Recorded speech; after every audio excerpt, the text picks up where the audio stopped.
Hi friends, let's do one more practice problem on coordination compounds. The question is, what is the hybridization and magnetic moment of this particular compound?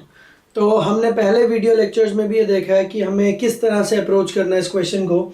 Cyanide एक strong ligand है, पर cyanide का काम थोड़ी देर बाद आएगा। पहले हम क्रोमियम के ऊपर चार्ज निकालेंगे।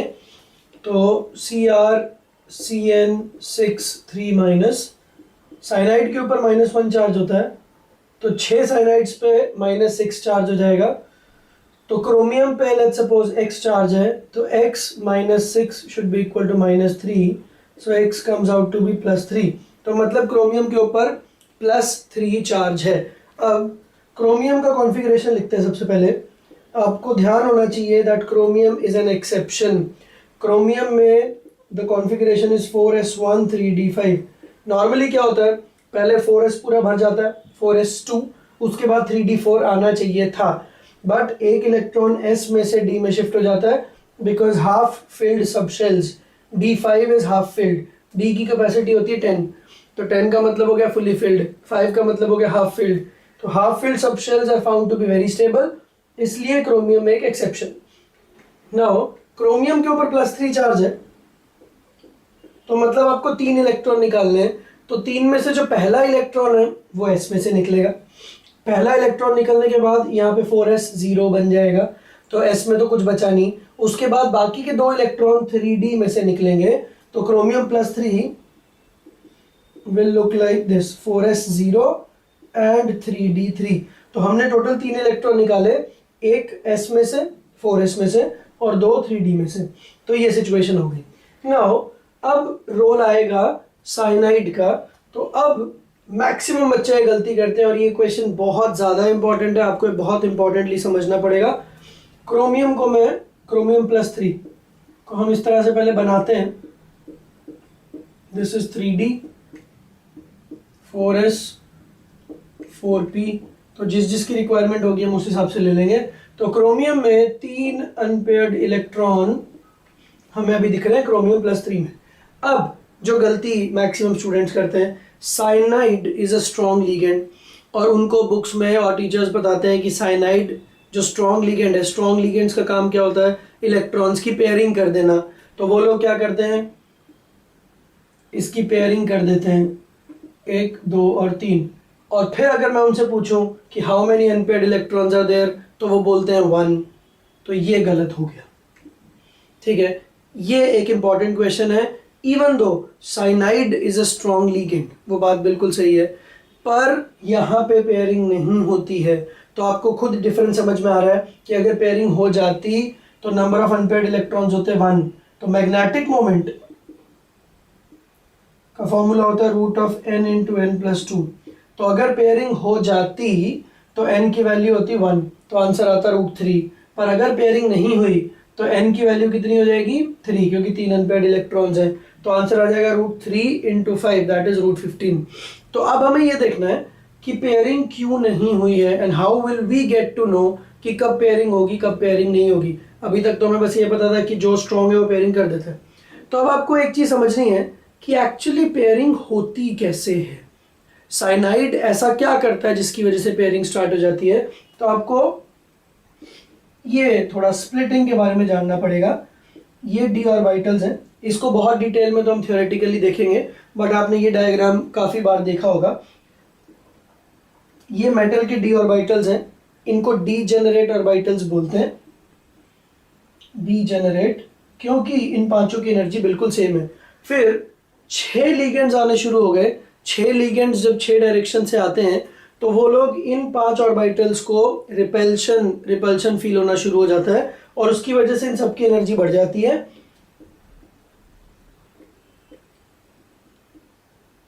तो कुछ इस तरह का ये आपने अपनी अपनी बुक्स में पढ़ा होगा surely. This is hypothetical case, तो इसको बनाने की जरूरत भी नहीं है।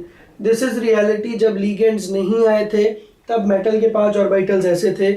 जब लिगेंड्स आ गए हैं तो मेटल के 5 ऑर्बिटल ऐसे हैं, 3 नीचे 2 ऊपर। हम इनको बोलते हैं T2G और इनको बोलते हैं EG। सो नाउ अब मैं आपको ये बताता हूँ कि जो स्ट्रॉन्ग लिगेंड है वो एक्चुअली क्या करता है। स्ट्रॉन्ग लिगेंड, यहां से यहां तक का जो डिस्टेंस है इसको बोलते हैं delta not, crystal field splitting energy. इसके नाम में ही काफी कुछ है, स्प्लिटिंग। ये पांचों लोग पहले एक साथ हुआ करते थे, अब ये लोग स्प्लिट हो गए, ठीक है। 3 लोग नीचे रह गए, 2 लोग ऊपर चले गए, तो 3 ऑर्बिटल्स नीचे, 2 ऑर्बिटल्स ऊपर। अब hunts rule is always valid, hunts rule को अप्लाई करना है बस। तो अब ध्यान से देखते हैं हम, क्रोमियम के पास कितने इलेक्ट्रॉन्स हैं? 3। अब इलेक्ट्रॉन्स नीचे रहना पसंद करेंगे या ऊपर? ऑब्वियसली नीचे। तो पहला इलेक्ट्रॉन यहाँ पे आया, दूसरा इलेक्ट्रॉन यहाँ आएगा according to Hund's rule. Hund's rule ने यही बोला था कि अगर कोई भी रूम खाली हो, अगर कोई भी ऑर्बिटल खाली हो सेम सबशेल में, तो जब तक हर ऑर्बिटल में एक एक इलेक्ट्रॉन नहीं आ जाता तब तक आपको पेयरिंग नहीं करनी है। तो पहला इलेक्ट्रॉन यहाँ, दूसरा यहाँ, तीसरा यहाँ।